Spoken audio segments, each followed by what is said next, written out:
Yo, what's going on, snipers, and welcome back to your branded Draft Glory franchise mode here in NHL 26. So in last episode, if you did not catch it, we had the first round of playoffs against the New Jersey Devils, and we actually found a way to beat them, which is great because we did think that we could get potentially cheesed considering we won the President's Trophy, and it was kind of close to a cheese job, I would say, in a way, because a lot of these games you could see were tighter than initially projected to be. But we managed to beat them out, as you can see, a 2-1 win in overtime in game one. Then we won 4-2 to take that 2-0 series lead. Then we lost in overtime in New Jersey, so they got back in the series, but then we managed to close it down 3-1 and 4-3. So our defensive play and goaltending has been really, really good so far here in the playoffs, as it typically does. Usually our offense is the main problem, but I don't know if our offense was fully a problem in that first round. Obviously, we did get scoring from a lot of different players. Like, I'm pretty sure, if I'm not mistaken, almost everybody on this team picked up a point. So we do have the depth scoring, which is good. It's just not somebody's running away with the scoring at the moment. Also, I think a big reason why we didn't score a lot of goals maybe in that round was because Rudolph Klinga missed every single game after the first game. So obviously him being back here for round two should maybe give us a little bit more of an offensive boost, considering he was one of our best players in last year's playoffs. So hopefully this team is able to find a way to win this second round, because obviously we've never been beyond this point, so it'd be kind of nice for our team to keep on building up after a great season, and hopefully this may be the year that this team is able to go far and maybe get something done. So with that said, let's get you guys' comments, see what you guys have to say about last episode, then we'll briefly take a look again at Washington's lines, and then we'll see if we're able to beat them and somehow find ourselves into round three. So the first comment from Sound Otaku says, cheese status avoided, and yeah, New Jersey was an interesting team. They definitely weren't super strong on paper, but definitely we avoided the cheese. And like I said, it was kind of a closer series than initially looks on paper. Like, you see that we obviously won that series in quite convincing fashion in 5 games, but a lot of these games were really close, where basically if we didn't find a way to score that next goal, we could have ended up losing them. Like this overtime game here in game 5, obviously it could have been extended to a game 6, potentially back in New Jersey. This game, obviously, we only won by 2 goals. This game, we only won by 2 goals, and then the other ones were 1-goal games, basically. So definitely a really close series, but at least we got it done, which means hopefully now going forward that this team knows that they could play a good defensive game, and having, like I said, Klinga back, maybe that could help out the goal scoring department. And the last and final comments from I'm the Quiet One, who says, forgot to mention this in last episode, but try and find the function where you can meet with the head coach and discuss the playoff matchup versus the Caps, and the coach will give a brief description and you could pick a strategy for the round. And I didn't know about this function at all. Apparently you could actually talk to the coach before each playoff series. So we're going to go ahead and do that and discuss a little bit of a strategy going into the series. So we'll do that here in a second. I first though want to show you guys what the Caps lines look like, just in case you forgot, because I honestly forget kind of what they look like a little bit. And oh yeah, that's right. Yeah, so they weren't a super strong team on paper offensively as well. You can see Zach Penson's decent as an 87, but everybody else is pretty low end. So similar to the New Jersey Devils, the league, I think, is just a little bit more of a quiet league in terms of like how players are rated. Like, I think 82s could be listed as second line forwards or third line checking forwards, which is kind of weird. So definitely an interesting forward group. Not really, I'd say, a weak player on this forward group, but definitely nobody super strong other than Benson. And then from a defensive standpoint, you can see this is definitely where they're a little bit stronger with Goran and Matheson and also McGinnis. Everybody else is pretty much a normal top 6 defender. And then this is the area that they're super strong in, which is the fact that they have 2 88 overall goalies. Crane was really good for them during the regular season, but for some reason Smith Pelly is starting in the playoffs. I'd assume it's due to the X factor, but I'm not too sure. But you can see like Crane was definitely the better option for them to go to this playoffs, but they haven't been running him, which is weird. A 921 save percentage this regular season. Meanwhile, Smith Pelly, obviously he played less games for some reason, 908 save percentage, but they've been running him in the playoffs, and he's basically putting up the exact same numbers almost. So I don't really know what to do against their goaltenders. Obviously, if we can't find ways to score goals, like has been a problem for us in the past, it's going to be really tough to score on these guys. But I do think we can find our offense, just because, like I said, Klinga is back. Obviously, if we play our defensive brand of hockey as well, we could definitely shut down this forward group. So it's going to be an interesting series, I think, here in round 2. And hopefully we could find ourselves, like I said, in round 3, which is uncharted territory. So with that said, let's go talk to Andre Tourigny and see what we want to discuss about this playoff series. Because, yeah, I never knew this was even a thing. It's his playoffs. Let's go up the upcoming playoff matchup. There's also game plan. So if I go playoffs, I guess, In the second round, we're up against the Washington Capitals. Their penalty kill is highly effective. We should make sure that our penalty kill unit is just as detailed. If they won't break, we can't either. We probably should make our power play. Give our power play a boost. What does it say, though, for playoff focus? During this playoff round, focus more on power play strategies, potentially at the expense of having less confident penalty kill. So if we basically say, hey, work on getting power play goals, our penalty kill could potentially drop off a bit too. Or if we basically decide to go with the penalty kill option, our power play might not be as good. Since they're a good penalty kill team, we probably should focus on the power play. If our penalty kill slips a little bit, it's not the end of the world. Our penalty kill wasn't actually that great in the first round, to be honest, so that's not necessarily a great trade-off, really. But I do want our scoring to get better, is the thing. What do I want to do? If their penalty kill is effective, I feel like it would make sense for us to get our power play going a little bit. But also, if our penalty kill kind of slides off a little bit more, then they might get more power play goals against us. I don't think they have a really good power play in this playoffs, if I remember right. So I think we'll go with the power play focus and see if that helps things out a little bit. Great plan. If our power play gets the job done, this team won't be able to stop us in the series. So we'll see if that helps out anything. I'm not too sure how it impacts the in-game engine, like if it all of a sudden gives us a little bit more offensive awareness or something, but kind of neat that you could actually do that before the start of each round. So we'll have to make sure we do that from here on out. Kind of a cool thing. So thank you, Bri, for mentioning that, because honestly I had no idea it was even a thing. So I think we're ready to get up into this matchup. I want to double check our lines again here, make sure they're ready to go, which obviously Klinga being back on the top line, like I said, should be nice. Aside from that, every other line set up the way we want to. Obviously, we could make some adjustments if we need to more. Kuda's been back as well for the last 4 games, so he's at least going to help us out defensively down there. Defensive core is strong as always. And then Simic has been really good so far this postseason. And we're going to obviously keep on running with him, obviously, until he starts to fall off. If he falls off randomly in this playoff run, we could still give Forster maybe another game. But this could be definitely the last year Forster is a member of the Europe United, which kind of sucks because obviously, like I said before, he did score a goal one season, and I kind of want him to be here for his entire career. But obviously, we have other goalies in the system that could be pushing him back out. Alright, so with that said, let's get into this matchup. Washington's power play is pretty bad, so I think it's good that we don't really address our penalty kill on that little thing that I just did, because obviously I think their power play is just not effective. Maybe they're focusing on their power play against us, I'm not too sure, but let's hope that we can find a way to win the series, get ourselves to round 3. And beyond that as well. So here we go. Game number 1 on home ice against the Caps. Can we find a way to get off to a good start? And hopefully I don't have to reach into making some line adjustments early on in the series. First period. It is 2-1 us. Okay, not a bad start. We do get our first goal of the game, and it's only a couple minutes in. Nakamura opens the scoring. A short-handed goal from defenseman Richardson. Love to see that. And then they got a power play goal. So our penalty kill unit, we decided to focus on our power play, so maybe that's why we gave up a power play goal in the first. I'm not too sure, but I was mentioning how their power play has been pretty bad this playoffs, and maybe that little focus scene actually did change things. It's nice that we scored a shorthanded goal, but obviously to give up a power play goal again, not ideal. There's a lot of shots after that first period too, 16-15 for the Caps, so definitely one of those games so far that seems to be a little bit more offense going for it than in the past. Because against New Jersey, I'm pretty sure that both teams never had like a 16-15 shot period. But it seems like this one could be definitely where a goaltender makes a difference. All right, so having that 2-1 lead is nice. It kind of sucks that they scored on the same power play that we scored a short-handed goal in, but can we find a way to hold on to this lead and maybe get some insurance going into the third? Second period. 2-2, damn it, they tied it up. Of course they did.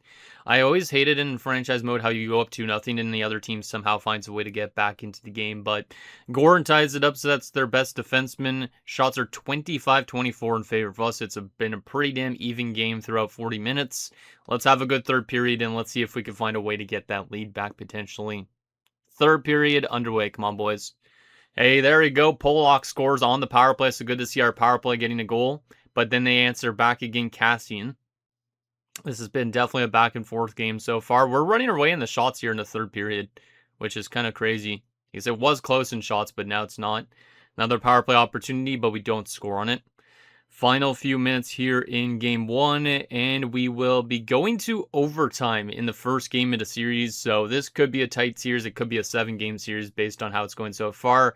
But we're out shooting them 43-29. So the fact that we're out shooting them by that much is kind of insane. Like I said, after the first 40 minutes, the shots were pretty even, but now they're really in our favor. But their goaltenders made a big difference so far.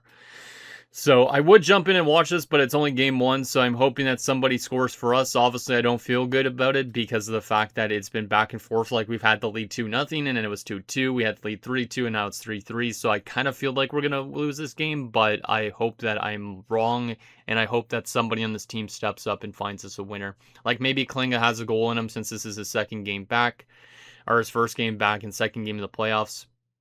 So, who wants to be the hero for us? Maybe Hiromas has another goal in him. He's been better in this playoffs, too. Let's see what happens. Overtime underway. Who wants to be the hero for us? Come on, please, boys. Get her done. I don't care who it is on the team, as long as it's somebody in the blue.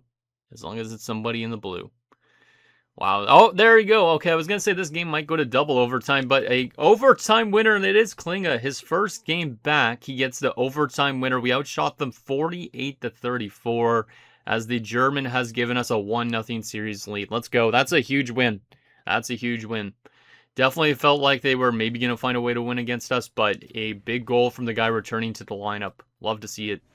So Nakamura from Urquhart and Pow. Then we had Richardson short-handed from Law and McElhinney. They scored 2 goals, of course. Then Pollock scored from Klinga and Paco. Nice to see Klinga getting an assist as well. And then Klinga from Green and Richardson. So, yeah, Rudolph Klinga being back made a big difference in this game.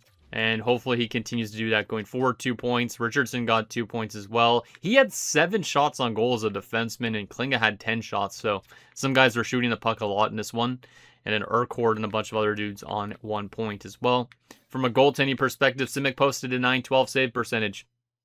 So Simic might have had a kind of a rough start to the game, I guess, or a rough first start. But he faced a lot of shots, and he still looks like he's going to be absolutely important for us going forward. So anyways, Klinga the first star of the game with 2 points and 7 hits. Richardson's second star with 2 points and 2 hits.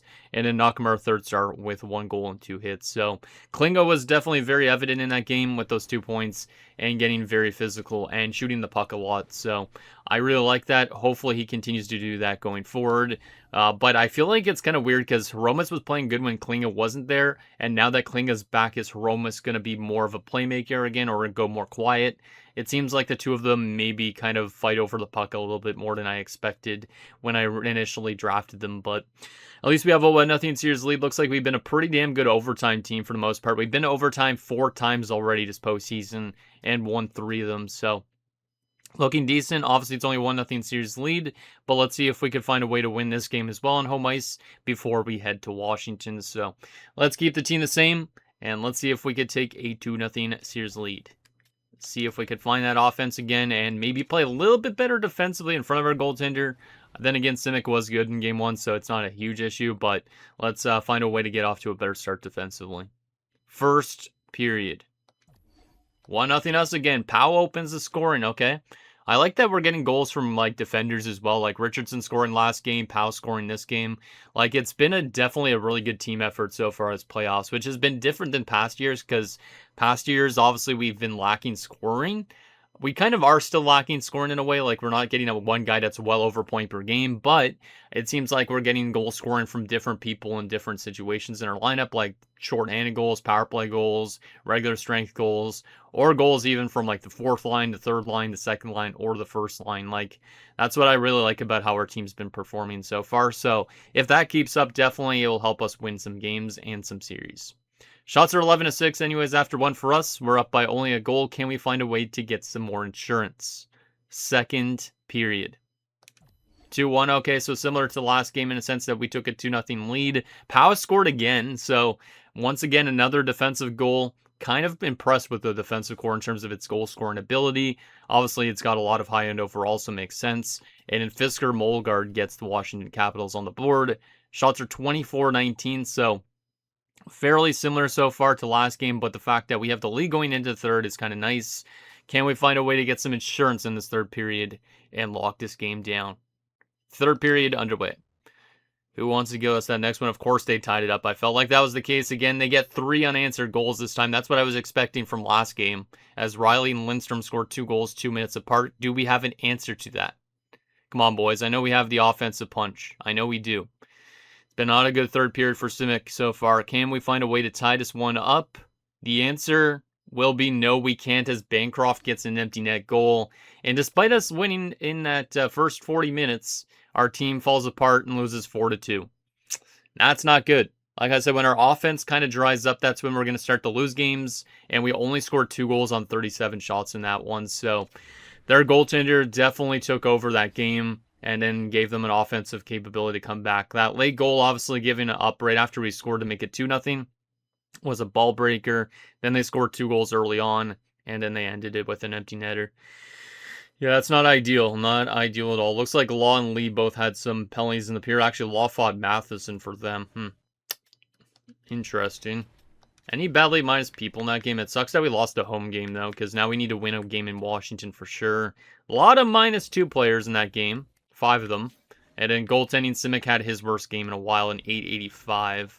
3 stars of the game, yeah, Smith, Pelly, Powell, and Goran. So, Smith, Pelly, a big difference why the Caps just took a game from us, but now the thing is, we need to take a game of theirs. Because I do not want to lose like 3 straight games or something like that against this team.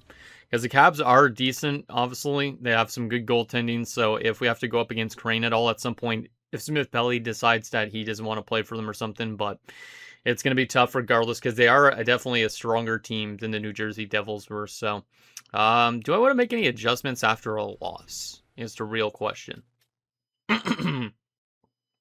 Like, do we need to make any adjustments on the forward side of things? I don't think so. I mean, I could swap Klinga and Hromis, because literally since Klinga's came back, Hromis has 1 assist in 2 games. And he has not scored yet. I could swap the 2 of them around just because that could maybe bode better for getting offense going, but we'll probably just keep it like that for the time being.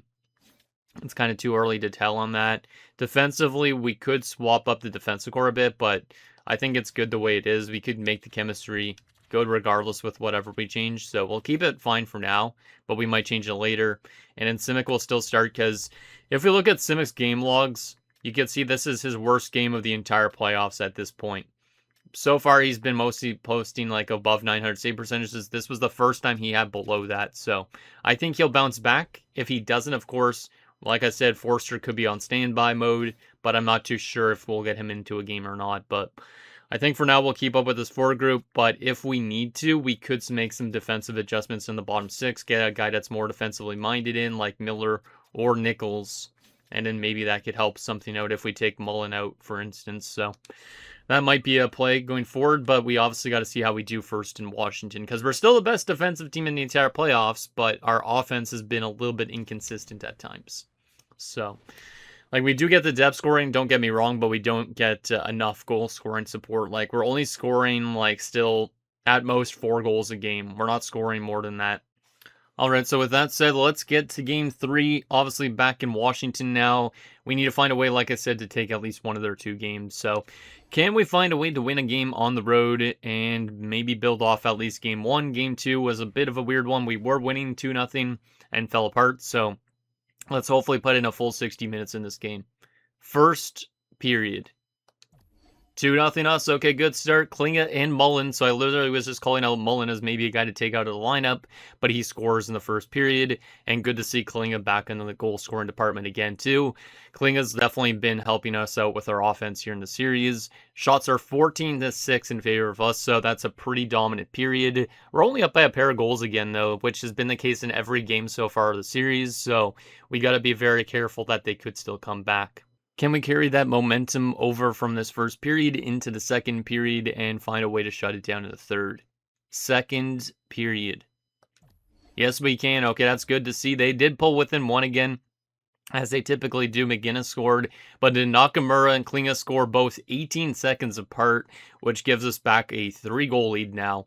And now we should be able to lock this type of game down, unless we play brutal defensively and Simic can't stop a puck. But shots are 29-13, so they aren't really generating a lot of chances. They do have a goal on Simic, but maybe Simic's just a little bit like not ready for shots because he barely had to face any so far. So can we find a way to lock this game down in the third and take a game back in Washington? Like I said, if we had take at least one of these two games, we're in a good spot, but it would be nice if we could somehow find a way to win both of them. So let's see what happens in the third period, see if we can lock down this game. This might be our best offensive game of the entire playoffs at this point. As Engstrom scores to make it a 4-2 game. No, Cassie makes it 4-3. Oh no, come on, boys. Come on, don't sacrifice your defensive play. We were so good defensively in the first round. We got to play good defensively in this round as well. Final 5 minutes, still only up by a goal. Can we lock this game down? As the Caps are definitely scaring us a little bit here, but we do get the empty netter from Nakamura. A little bit tighter than it should have been probably because we were up 4-1, but we end up winning 5-3, outshooting them 44-26. So the series has definitely been a little bit closer. That's the most goals we've scored in the game in the playoffs so far at this point, but was a little scared when they scored 2 quick goals that they were going to find a way to tie that again, because so far in the series it seems like we grab the lead and then the game gets close again and then we get the lead back. So we definitely aren't doing as good at shutting down opponents as we were against the Devils. So in terms of goals, though, Klinga from Hiromis, then we had Mullen from Bradford and Richardson, Nakamura from Lee and Paco, Klinga from Green and Urquhart, and then obviously an empty net goal from Nakamura, which was from McElhinney and Paco. So a couple goals for Klinga, a couple goals for Nakamura. Both those guys have been really good for us in terms of the goal scoring department this playoff run.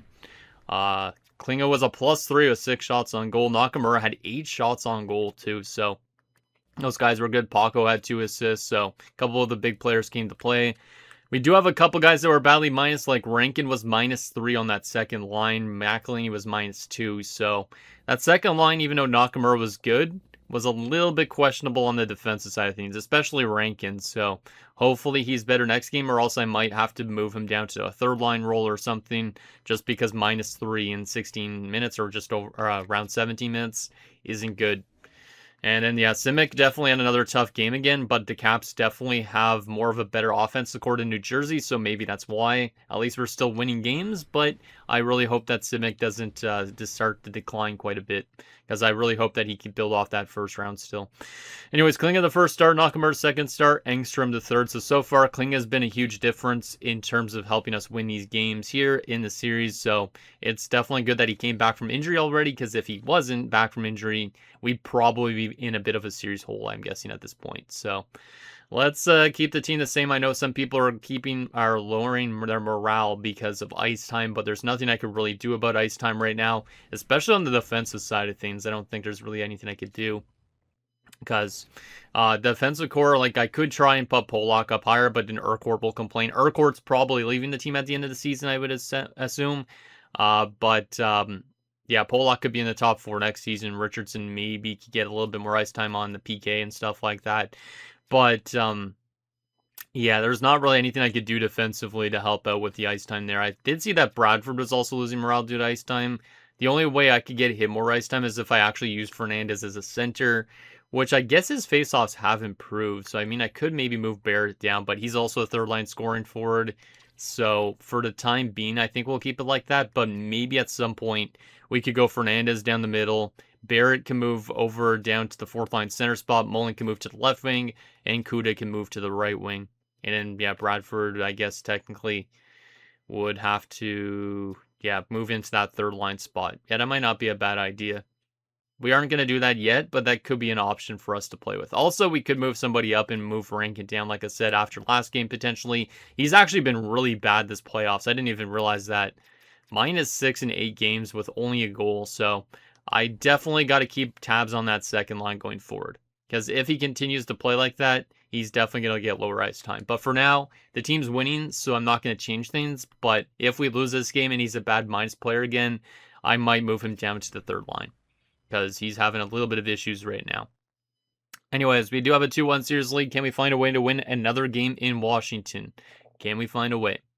If we can find a way to win here, that sets us up for some really good success potentially in this round. So let's see what happens. Game 4. Can we build off an interesting last game?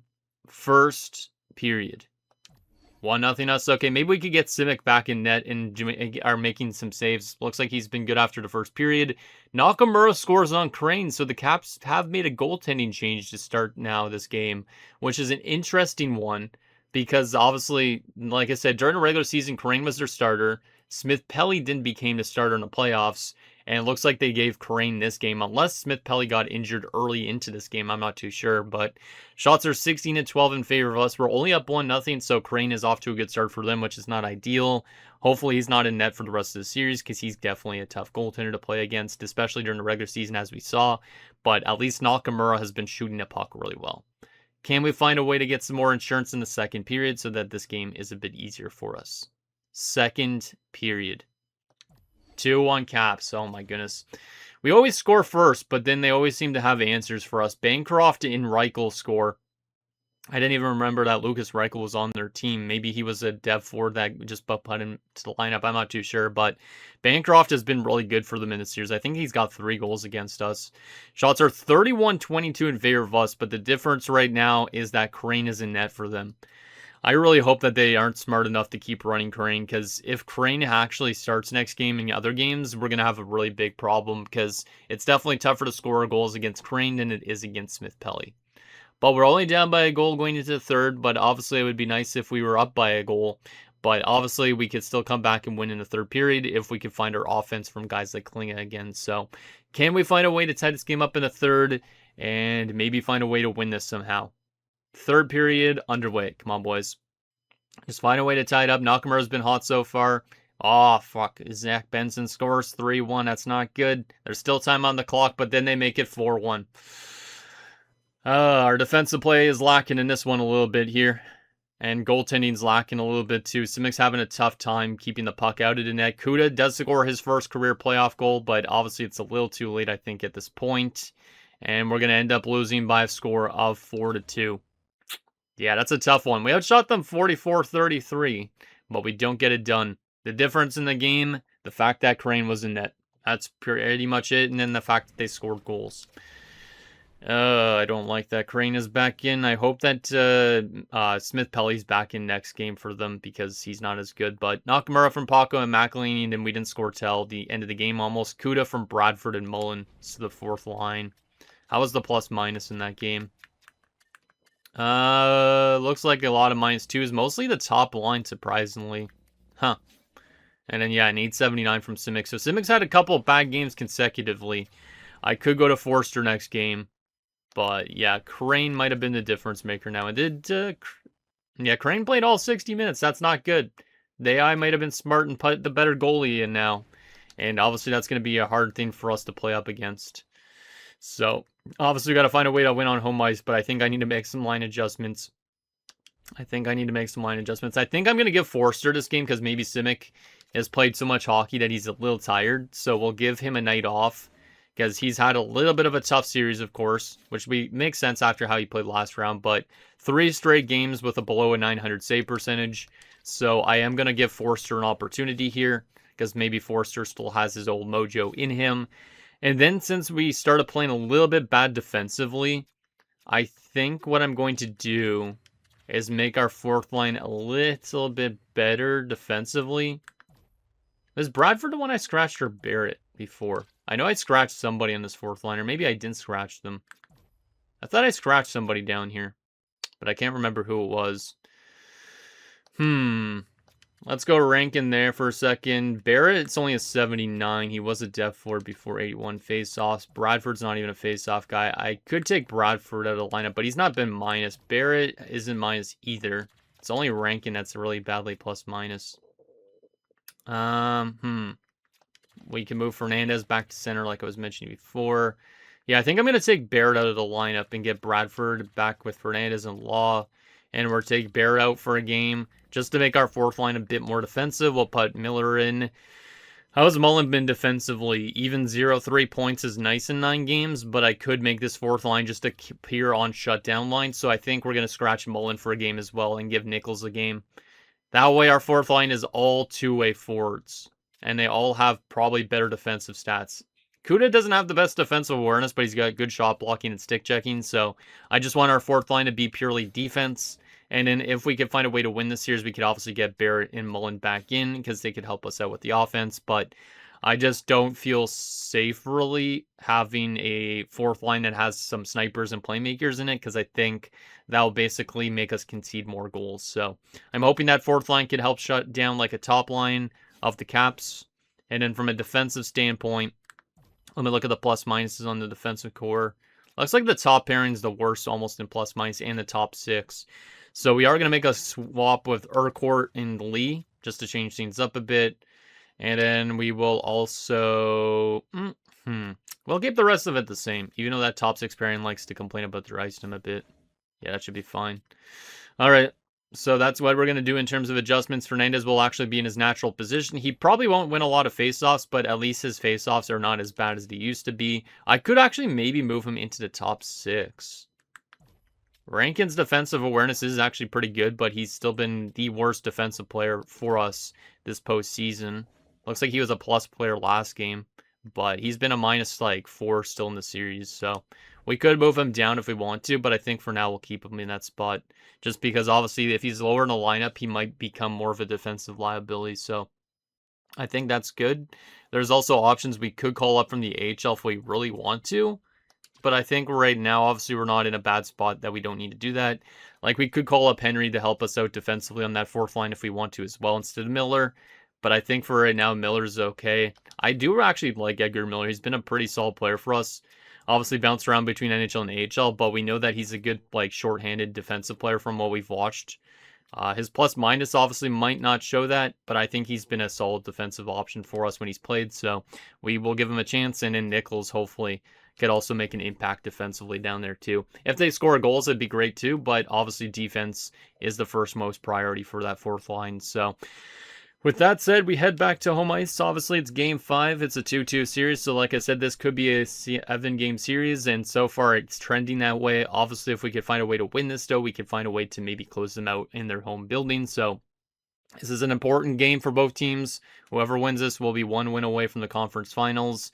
Can we find a way to get respectable goaltending with our goalie Forster being back in, Simic being on the bench? It's nothing against him. It's more just to kind of give him some rest that he might actually deserve. So, and then also that way Forster gets in maybe his last game with his team before he ends up leaving to free agency. So let's see what ends up happening in this game. Hopefully we play a little bit better in this one. First period. 3-0, no 2-0 Caps. Oh my goodness. That's not ideal. Forster's usually a pretty good goaltender, and our defensive play is usually pretty good, but they scored the first 2 goals of the game. The couple of games where we've scored the first 2 goals of the game, they've came back, so maybe we could still come back, but that's still probably one of our worst starts to a game. Bohms and Stevens. Of course, Stevens scored late in that period. We're out shooting them once again 13-8, but their offense all of a sudden is kind of exploding, and I would assume that Crane is in net for them again. Let's see. Yeah, Crane's back in net again. The AI's too smart now. Because literally, if they'd be running Smith-Pelly, we'd easily be probably winning a series, I think, still. But now that they went to the better goaltender from during the regular season, I am a little bit nervous because now it seems like all of a sudden they're finding a way to play good defensively against us and shut us down. But can we find a way to get back into this game in the second period? If we could score at least 1 or 2 goals, we'll be back in this game, but we can't give them anything else. Second period. 3-1. We're within 2 still, but it does suck that they got a goal after us because we were back in the game a bit. Paco scored, but then 9 minutes later, Goran restores that lead. We're literally out shooting them 27-11 in this one. I feel like all of a sudden the cheese flip has began. Forster's having a really tough time. I thought he would have been actually good to go in this game because he's had really good playoffs in the past. Maybe I should have kept with Simic, but goddamn, I didn't expect our defense to be allowing 3 goals and 11 shots. That's crazy. Well, we're still in this game. It's down by 2, which is not great. That means we need to score a goal early in this third period if we want to have any chance to win this. But let's hope that maybe we can find a way to get a goal at least early on, and then we could try and find that second one later. And then maybe we can find a way to still win it in overtime. But hopefully Crane could start surrendering some goals because right now he's been absolutely locked in since he jumped in last game. So Let's see what happens in the third period. See if we can get an early goal and set the tone for the third period. Let's see what happens. Come on, boys. Let's pull with him. One penalty kill. We kill it off. Power play for us. We do not score. If we would have scored there, that would have definitely helped things a lot. But it looks like the Caps might end up taking a series lead here, potentially heading back to their home arena, which is not ideal. So we're going to have to make some drastic adjustments. Our offense I would say it has dropped off, of course, and not scoring goals. We're still generating tons of chances. We outshot them 41-19, but we lose 3-1. We're kind of falling back into our old habits a little bit, and I'm not liking that. Obviously, now we're on the brink of elimination, as these Caps have been kind of a feisty team. Paco scored his first goal of the playoffs in that game, though, from McElhinney. So it's good that Paco was on the board, but we need to think about the next steps of what we need to do to make this team win a couple more games. Yeah, -2 on the top guys is not ideal. Ew, an 842 from Forster. Yeah, the goaltending has definitely dipped off a bit, and then obviously, like I said, going up against Crane, he's been absolutely locked in right now, so I don't like that whatsoever. I find it kind of stupid that I would actually change goalies mid-round. I understand it. It's kind of realistic, but at the same time, I kind of find it stupid that they basically ran Crane for the entire regular season, started off with Smith Pelly in the playoffs, and all of a sudden, mid-round, they're just like, against us, they're like, we're going to go with Crane instead. I guess maybe they just looked at the goaltending numbers or something, but yeah, Crane has been a thorn in our side, to say the least.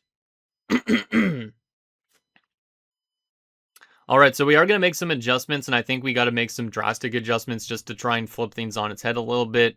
Roger Green's been pretty quiet as of late, so I'm going to move him to the second line. Rankin's going to go to the third line.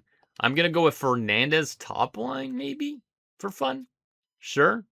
And then fourth line. How was the fourth line last game in plus-minus? Out of curiosity. 5 shots on goal for Miller in 8 minutes. Goddamn, but he was an even 0. So that's at least good defensively. Nichols' last game was a even 0. 1 shot on goal. So it looks like the fourth line actually generated some chances, which is kind of interesting. Because I expected them to help us defensively. They were even 0 across the board, which is good. So they didn't hurt us defensively.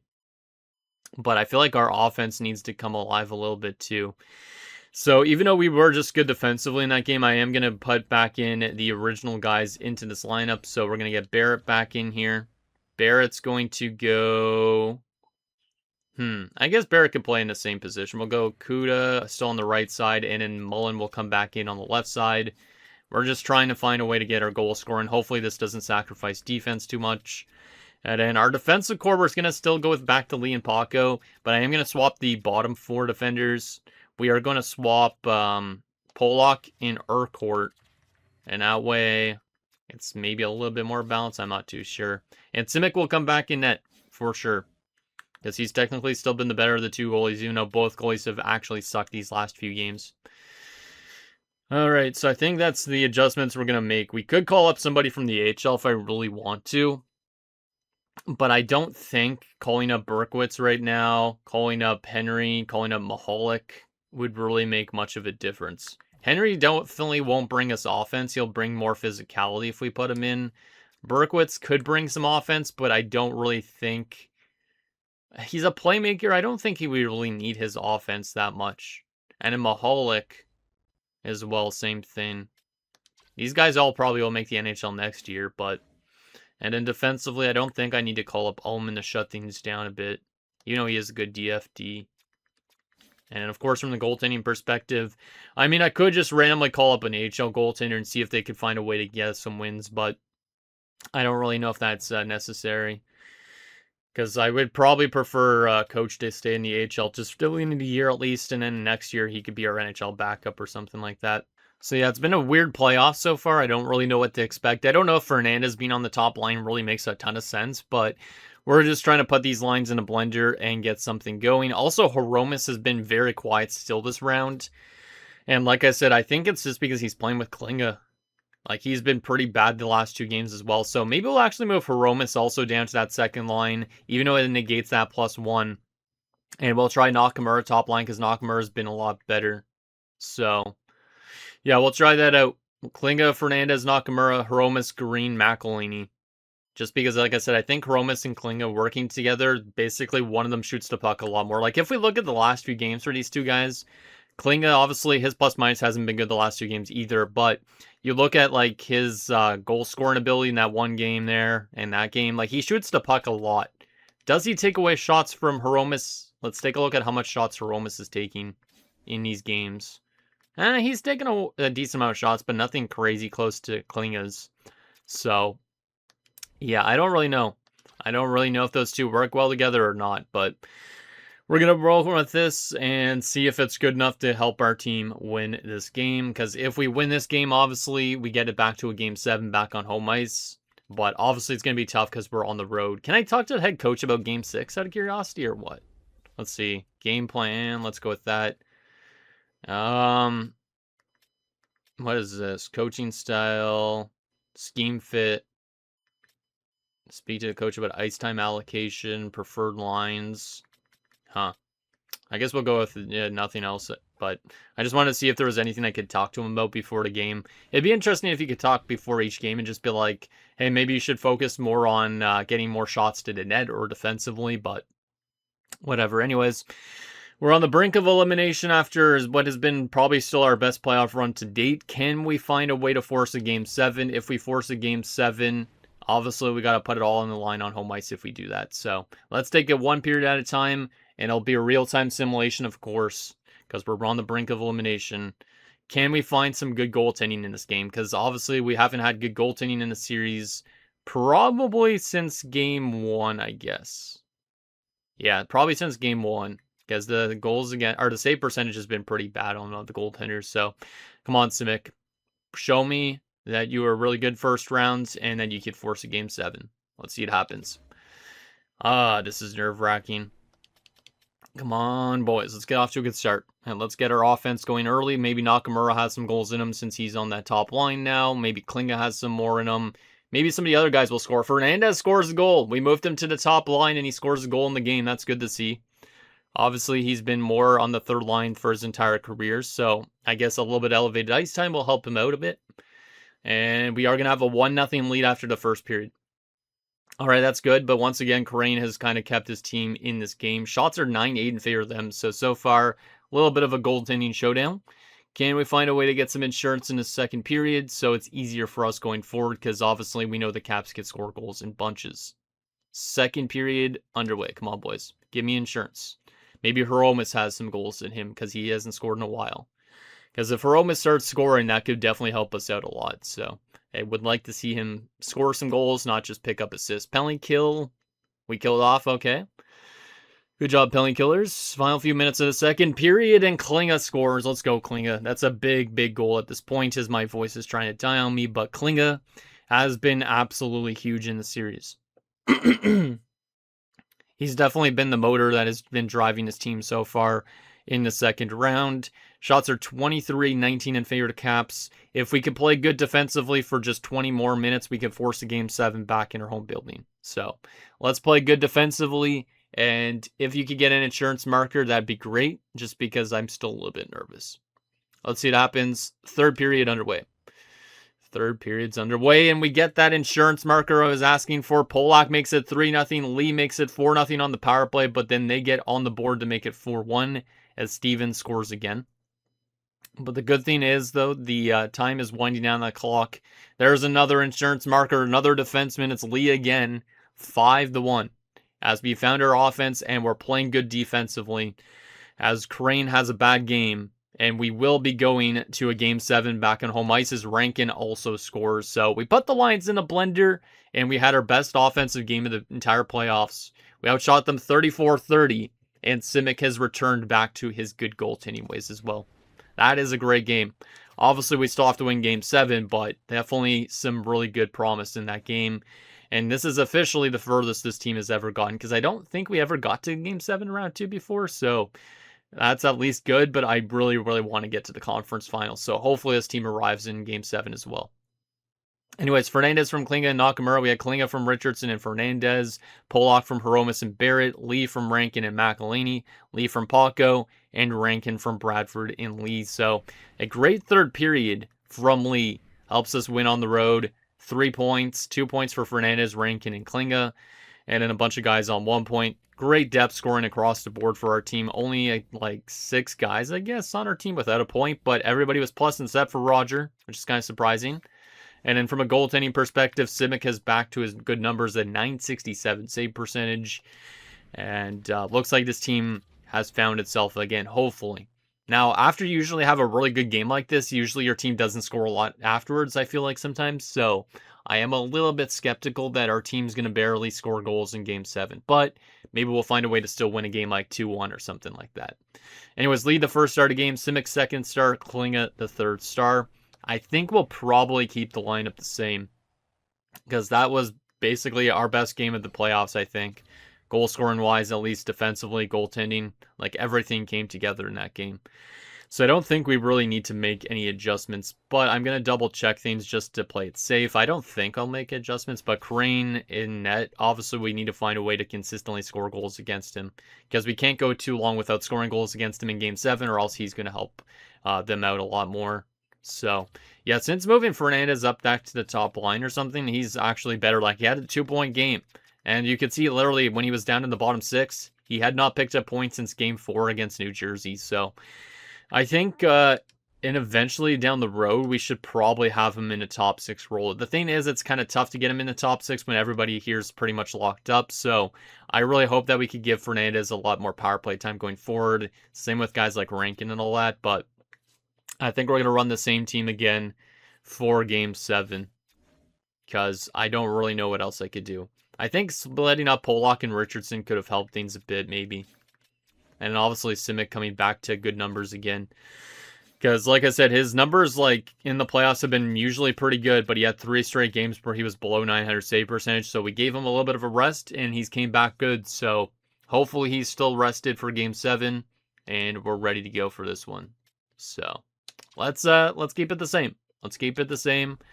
It's a little nerve-wracking that it has to go to a Game 7, but we kind of expected maybe a Game 7 with this type of team, just because of their goaltending, of course.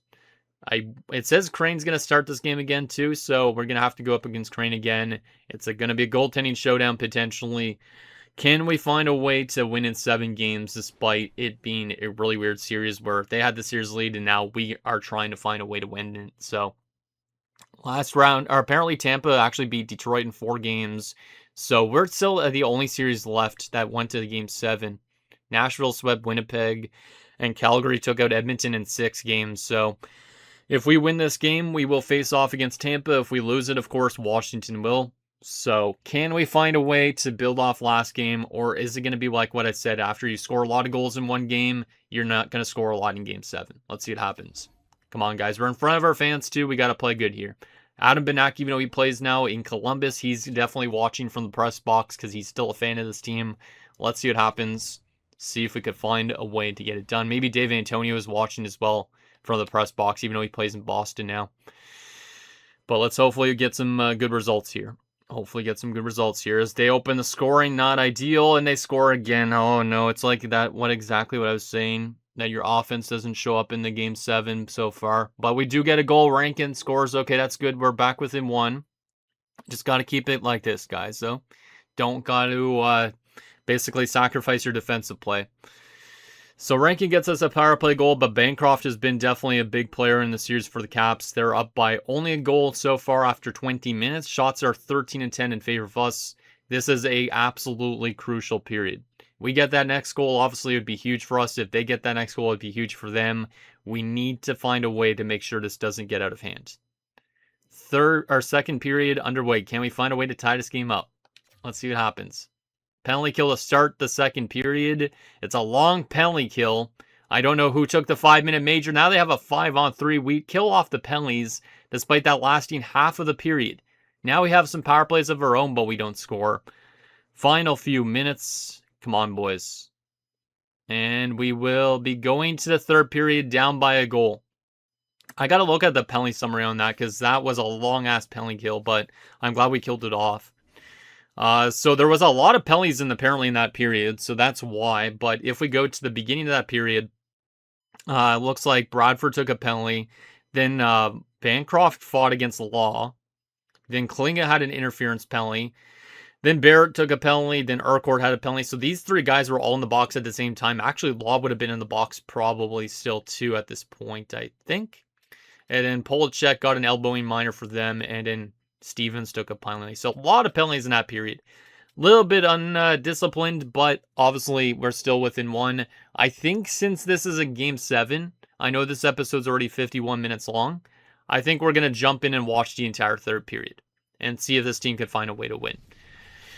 Because I just don't feel like I really want to experience this in Sim Engine. I want to see if this team can find a way to tie it up by jumping in. And if it goes to overtime, this might be a really long-ass episode, but let's do it. And do I want our blue jerseys or our yellow jerseys? It's the real question. I think I'll go with our blue jerseys. Also, it's kind of weird that Klinga has green... Or not, it's not Klinga, that's Paco, my bad. Paco has green skate laces. They don't really go with the team colors at all, but shout out to him. Maybe he's repping the Albuquerque Aliens or something like that. But let's get into this game, and we'll watch the AI play against each other and see if we can find ourselves somehow back to a tie game again. Because obviously, since we killed off that long-ass penalty kill, maybe there's a chance that this team still has it in them to score this tying goal, or even find a way to get this lead in the period. But let's see what happens here. Face-off is going to be Fernandez, of course, versus Rantanen for them. And they win the opening draw to start this 3rd. Series tied at 3. Can we find a way to tie this game up? Leon Benson. Rantanen digs it out. He's still digging as we're having some trouble getting out of our zone, but now we get out. Here's the captain, Paco. Paco will dump it in. Klinga will chase after it. Our team still doesn't really have a lot of speed from Klinga, but he throws a monstrous hit. Okay, maybe that's the type of hit we need to set some momentum, but the Caps have a 2-on-1. Rantanen walks in, shots turned away. That was a little bit scary. Come on, guys, we got to play good defensively in this period still too, but a good save again there from Simic as the puck hit off a body and went to him, but what a hit that was from Rudolph Klinga. And then apparently Paco, did he throw a hit too? I guess I didn't see it. Oh yeah, he did right there. Damn, I didn't see that hit at all. You guys probably did, but a couple big hits to start the 3rd period. I like that our team is physical, but obviously we got to find ways to score goals too. Fernandez can't win that draw. That's the only problem with Fernandez is his face-off ability and another save with the glove from Simic. We need to make sure this comes out of the zone, so hopefully our coach will put in a different line here. Because Fernandez, oh, he's going to still be out there. Fernandez can't win draws as good, so I really hope that we could get this out of the zone. Come on, Fernandez, and he won't win that one as Washington almost has full pressure. Can we get out? Yes, we can. Just barely. Powell will go for the dump pass. Almost worked. That was interesting. I didn't expect him to go for a dump with Nakamura being in that area. But so far in this 3rd period, we have not generated anything offensively, so we got to get going a bit here if we want to have a chance to win this game and the series. Klinga's with it. Rudolph Klinga, the captain, making some moves. Don't know why he just keeps making moves and then he turns it over. He probably should have passed it a little bit earlier.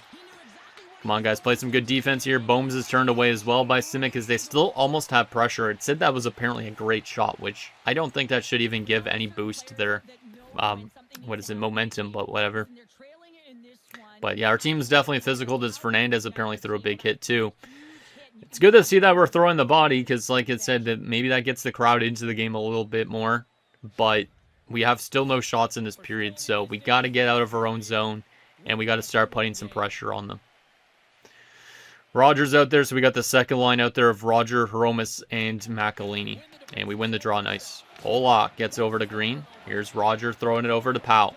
Powell will hold on to it. Maybe I should have put Roger back on the top line for this game. Geez, we keep turning it over. Mitchell throws it over to Bancroft. Bancroft will hold on to it. Makes a move out front. Mitchell doesn't get the shot. That was dangerous. Good defensive recovery by our team. Can we get out of our zone, please? Now we're under full pressure. Nice stick there by Simic. And that puck does not come out, though. Oh, my God. Nice defensive stick there again by Roger. And now we get out. Can we finally get some shots, please? Hromis doesn't even get a shot. Green does, though. And now one's turned away by Crane. Come on, guys. Get this puck away. We've only got one shot, I think, in this third period so far. The Caps have definitely posed a problem for us so far in this period, so. As they've had, obviously, pressure multiple times. Come on, guys. You got to be defending better. Matheson wearing number 8 for them. That's kind of weird as they almost get a goal there, but at least Simic has been arriving here in this third period. He's been good. to keep us within 1. But our team's not generating anything, and the Caps keep playing great defense on us, which means this is pretty boring of a period to watch so far from our perspective. But hopefully things get a little bit going for us soon. Urquhart will barely get to that. I think that was Urquhart. Actually, maybe it's not Urquhart. Maybe that was Pollock. I don't even know who it is. Here's Barrett walking in. Barrett can't get a shot to the net as he gets belted down. Here comes the Caps the opposite way. They'll just dump it. Lee. Come on, Lee, get it out. There you go, over to Law. Law finds Mullen. Our guys get tired so quick, though, too. But we have been out there a lot on defensive shifts, and then we go offside. God damn. Our offense is all out of sync, and there's only 8 minutes left in this third period. This third period is actually going by really quick. But the good thing for us is Simic's making a lot of saves to keep us in within 1. But this that chance right there could have literally ended the series, but Simic reads that well. He's been playing pretty damn good. We just need to find a way to get that next goal. Like I said, our offense, I felt like it could dry up after scoring 6 goals in Game 6, because I've seen that happen a lot of times where you don't score a lot in Game 7. So we really need to find a way to get something going here. Lee finds Law. Law will carry it in even though he's tired, and now he goes out of the zone, and now the Caps have another offensive chance. Zach Benson walks in, another save by Simic. This is a really bad showing in this third period from this team. Come on, guys. I don't want to have us pull our goaltender, because we know how the AI plays usually with an empty net. Law will dump it in. Yeah, we're just a step behind in this period. They're easily getting out of the zone too much. Like, I wish I could change or get the coach to like actually make a better decisions with who should be out there, but I guess I could do that, but I'm not going to go on coach mode. Here's Bradford. Come on, guys. There's only 5 minutes left. We've barely generated any chances this period. They've had us hemmed in way too much. Get some fresh lines out there. Get some chances, and our fourth line will get out there. Here's Law throwing it in. Bradford! That was a good chance. Okay. That was our best chance of the period for sure. Good little chance out of nowhere. There's 4 minutes left. We need to get more than just that chance, though. We need to get out of our zone again, and we need to find a way to tie this up. Kuda turns it over. Oh my goodness. Come on, guys, with the turnovers. So much turnovers. Cassian, good poke check there, but I don't know who that was. I think it was Bob. Yeah, I think it was Paco that made that play. Come on, guys. There's 3 minutes left. We've only had 2 shots, I think, all period. Like, maybe I should not have jumped in. Ranking a shot that's turned away. That wasn't that dangerous, though.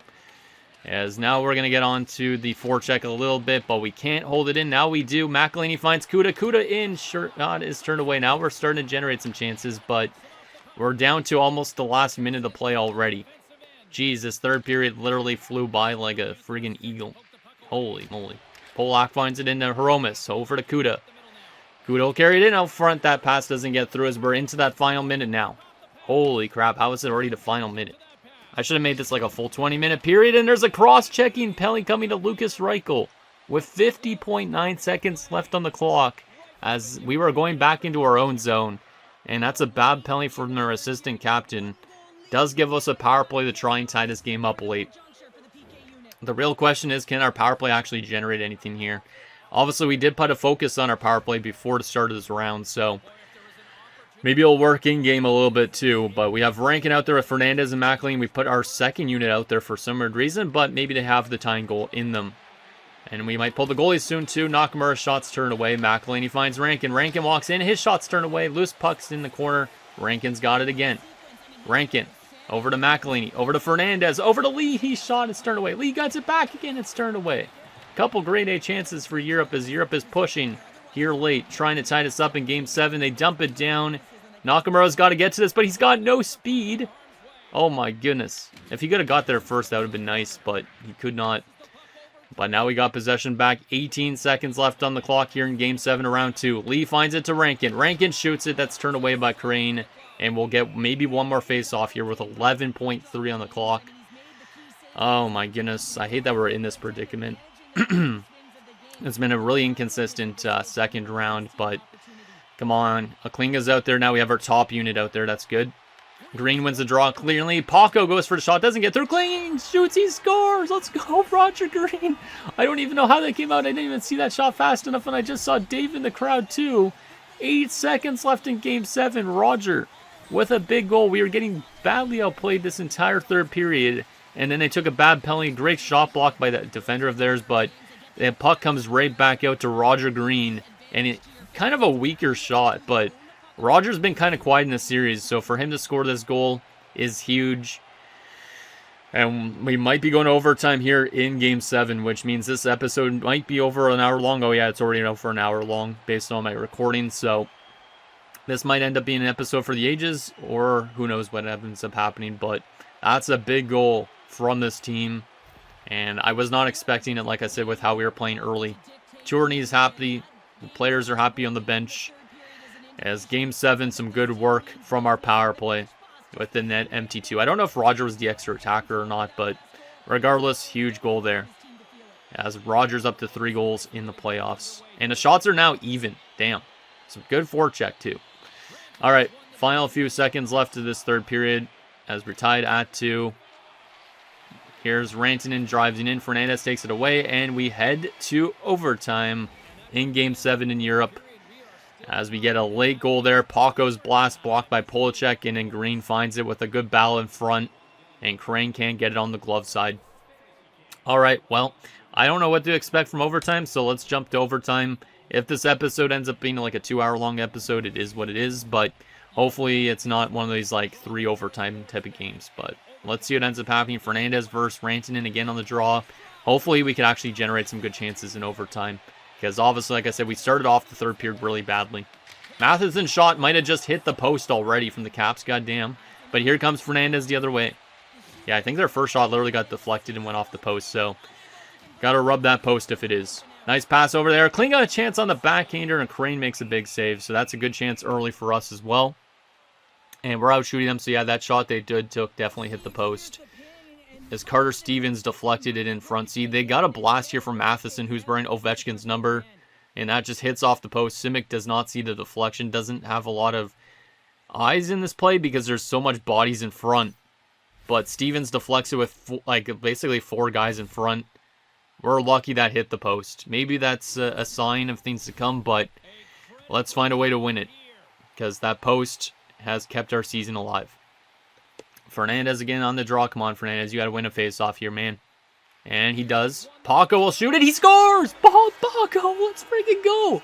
I don't think I've ever seen a game where we've had the goal in the last 10 seconds and then win it in overtime early on. But Bob Paco, the captain, that's why he's got the C on his chest, has sent the Europe United to the conference finals for the first time in franchise history. That's why I jump in and watch these type of games. You just never know what to expect. Like I said, we got completely outplayed the entire third period. We end up getting a power play late, getting a lot of momentum and some shots to the net. We end up tying the game late, and then we win it in overtime from our captain. 2 big plays from Bob Paco, getting the assist on the game-winning goal. Or not the game-winning goal, the game-tying goal, and then the winner in overtime. And I feel like I'm going to sneeze for some reason again, which is freaking annoying, but I'm trying to fight it off, so.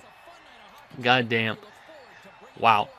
And like I said, that post shot literally could have ended our season, but we get lucky here on the next play. Paco bombs it and sends us to the conference finals, where we're going to meet up with the Tampa Bay Lightning. So that's going to be a tough matchup probably, but we got it done. Simic gets second start. He was brilliant in that third period. Without him, we probably would have lost that game, I think.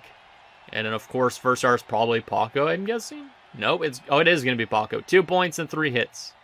Nicely done. Let's go to the replay on that game-winning goal. I think we got to get a screenshot of Bob with the C. Put him on the thumbnail with the C instead of his normal one. But he actually slap shots us just by their captain, too, which is kind of interesting. With that screen upstairs.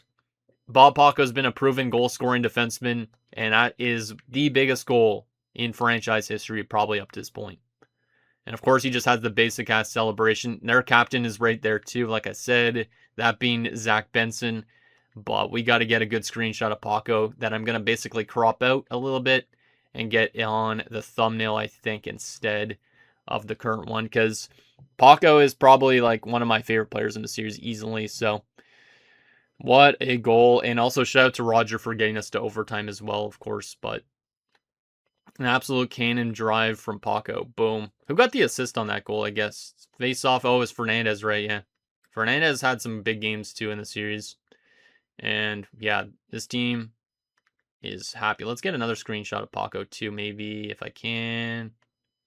I don't really want any Caps players in it, but Well, let's keep it like that for now. But the boys are happy with that one. The bench is going crazy too. Maybe I should get a nice little photo also from the bench point of view if I can. I don't really know. Even let's just get some random screenshots. It's been a while since I've got screenshots in this series. I'm glad that didn't go to like triple overtime in this series, or else that would be kind of annoying. What does this sign say? Oh, it's Paco time. Let's go. You guys talk about Paco tacos. This guy must be a Paco taco fan for sure. And he's right there with that sign. Let's why does he have a rally towel kind of going right through his sign though? That's kind of a bit weird. He's holding a rally towel and a sign at the same time. What a guy. Let's get a screenshot of this fan. He's not going to be a emote in my Discord, but still. All right. Well, that's a huge, huge victory on home ice. I can't imagine how the crowd feels in that game, but 2-point game for Fernandez, 2-point game for Paco. A couple of guys on 1 point, but we get it done. Simic in 9:33. I'm glad we gave him that rest when we did, because I think he needed it, and that really helped us get that win. All right, well, what a tight series. Looked like we were going to lose, but we win another overtime game this playoffs. We've been such a great overtime team. Let's take a look at our player stats to wrap up the second round, and then we'll have to take a look at what Tampa looks like, of course, too. But a little bit of a longer episode. Apologize about the length, but I know you guys, some of them like long episodes, so you might not complain too much. But look at our stats here. Leading on forwards right now is Nakamura, 9 points through 12 games. But we do have some pretty solid depth scoring still. Like, McElhinney has no goals in the playoffs, but he's got 7 assists. So, I've been impressed with the scoring throughout the roster. But the defensive side of things, I've been super impressed with Captain Bob Bacco. Of course, 11 points through 12 games. Lee with 8 points. And then Powell and Richardson even on 5 points. And Pollock and Urquhart with 4 points. So, our defensive core continues to be awesome. And in goaltending, Simic has a 928. Had a couple rough games, but still has almost a 930 save percentage. So, shout out to our team so far this playoff run. All right. Well, we know we're going to be going up against Tampa. The real question is how good did they do during the season? Obviously, we have another conversation with our coach, I guess, which is interesting. Oh, the team executed our game plan well, and we've successfully advanced past this round. So, we put focus on our power play and made an impact near the end, it looks like. And obviously, I think we'll have to do another conversation about the Tampa Bay Lightning in next episode as well, because obviously we want to know what we should be playing good against them like. So let's see. So they finished 46, 31, and 5 during the season. Let's go to, I guess, first. Let's do a playoff comparison. So you can see in goals for, they are 5th, we are 7th. So we're both similar offensive teams. We're both good defensive teams. We're 3rd, they're 4th. Power play percentage, we're 2nd, they're 10th, so their power play hasn't been insane. And in penalty kill, we're both kind of close, 7th and 10th as well. Interesting. What about during the regular season? Because obviously they were worse than us during the regular season, but let's see what we got. So Eastern Conference, they were the 5th best team with 97 points. They scored less goals than us. They allowed more, which we kind of expect. Power play percentage was pretty close, 17.5 and 17.6. And penalty kill was 82.8, which is a lot worse than ours. So, hypothetically, based on that, we should have the upper hand. But then again, we won the President's Trophy. So, who knows what that means for playoff success, really. But that's interesting. So, your final 4 in this playoffs is us in Tampa, Calgary, and Nashville.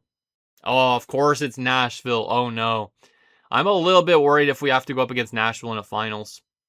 Because if you guys remember, Parento and all those guys are in Nashville. They have a lot of good young players, I think. I'm not too sure about Calgary, but obviously we got to foremost focus on Tampa because they're not going to be an easy out.